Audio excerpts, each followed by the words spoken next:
سراج عالم new Delhi سے نے سوال کیا ہے کہ کیا نعت خواہ حضرات کا ہاتھ چومنا درست ہے، اور کیا اپنے پیر، عالم یا مفتی کے آگے جھک سکتے ہیں جس میں سر کے ساتھ بدن بھی تھوڑا جھکتا ہے؟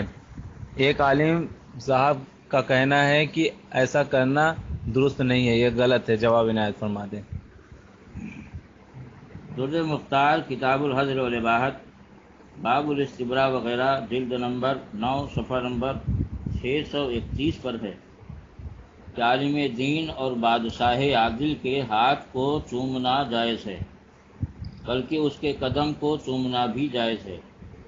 بلکہ اگر کسی نے عالم دین سے یہ خواہش کی کہ آپ اپنا ہاتھ یا قدم مجھے دیجئے کہ میں بوسہ دوں، تو اس کے کہنے کے مطابق وہ عالم اپنا ہاتھ پاؤں بوسہ کے لیے اس کی طرف بڑھا سکتا ہے۔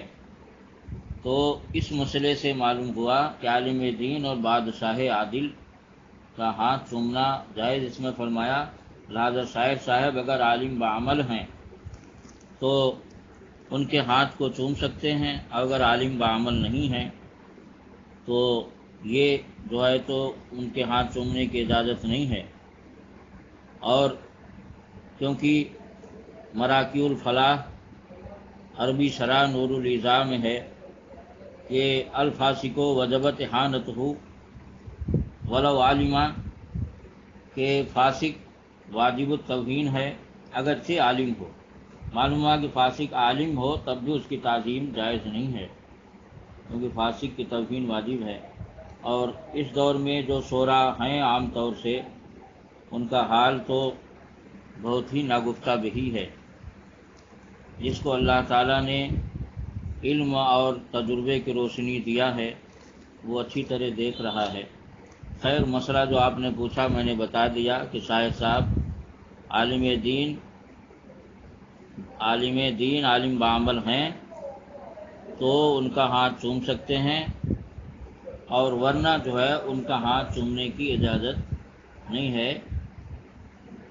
اور دوسری بات یہ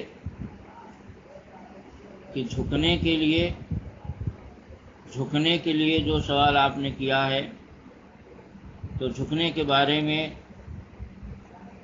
بہار شریعت مکتبۃ المدینہ مطبوعہ دہلی جلد نمبر 100 صفحہ نمبر 473 پر ہے کہ ملاقات کے وقت جھکنا منع ہے، یعنی اتنا جھکنا کہ حد رکوع تک پہنچ جائے۔ تو اس سے معلوم ہوا کہ رکوع یا سجدہ کے برابر کسی کی تعظیم کے لیے جھکنا یہ جائز نہیں ہے۔